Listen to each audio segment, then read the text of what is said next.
সাতক্ষীরা উপকূলীয় অঞ্চল রপ্তানিজাত বাগদা ও গলদা চিংড়ি চাষের জন্য উপযোগী। মিঠা পানিতে গলদা চিংড়ি এবং লবণাক্ত পানিতে বাগদা চিংড়ি চাষ করে এ অঞ্চলের মানুষ অর্থনৈতিকভাবে সমৃদ্ধ।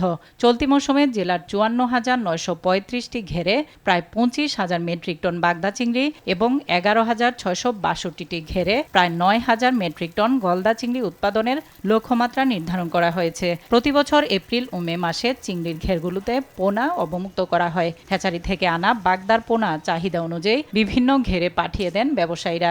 সাদা মাছের চাষ, এদের একটু বৃষ্টি বাদলা হলেই দেখা যাচ্ছে সুবিধা হয়, পানিটা ঠান্ডা থাকে বেশি। বাগদা হয় না আমাদের অঞ্চলে, বাগদা যায় একটুখানি বড় হওয়ার পরে মরে যায়, ধরা পর্যন্ত যেতে পারে না।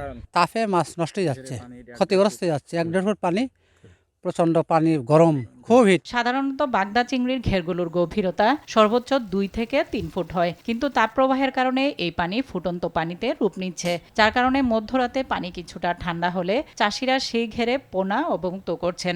অতিরিক্ত তাপের কারণে আমাদের চিংড়ি পোনা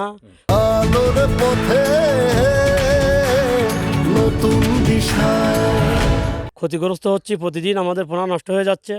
৪৫ থেকে ৪৬ ডিগ্রি তাপমাত্রা আমাদের ঘেরে, ১ থেকে ১.৫ ফিট পানি, পানিরও সংকট। সর্বদিক মিলায়ে আমাদের চিংড়ি চাষিরা এখন ধ্বংসের মুখে আছে।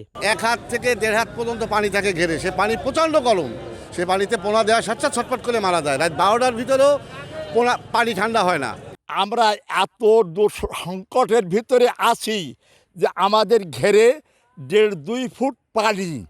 এখন বর্তমানে আমরা যেসব বাগদা চিংড়ির বাচ্চা ঘেরে ছাড়তেছি, তা ১,০০০ ছাড়লি আমরা ২০০ মাছও বর্তমানে এখন পাচ্ছি না। তবে সূর্যের তাপে পানিতে অবমুক্ত পোনাগুলো বেঁচে থাকতে পারবে কিনা তা নিয়ে শঙ্কা দেখা দিয়েছে।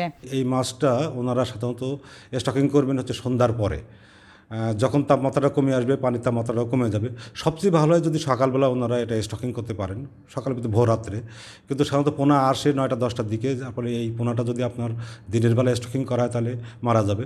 এই ক্ষেত্রে যদি ওনারা সন্ধ্যার পরে স্টকিং করে তাহলে ওনার বেঁচে থাকার হারও বাড়বে এবং বাড়বে। তারপরে চাষিদের জন্য সবচেয়ে বড় এখন পরামর্শ হচ্ছে যে এই সময় স্টকিং না করা, বরং এই সময়টা কিছুটা দিন, যে সময় তাপটা বেশি থাকবে সেই সময়টা ওনারা অপেক্ষা করে তারপরে যখন একটু তাপমাত্রাটা কমবে বা একটু ঝড় বৃষ্টি আসলো, পানি আসলো, একটু তাপমাত্রাটা কমে আসবে, তখন যদি ওনারা এই মাছটা মজুত করেন তাহলে বেঁচে থাকার হারও বাড়বে এবং ওনারা উৎপাদনে যেতে পারবেন। নাদিরা সুলতানা, RTV।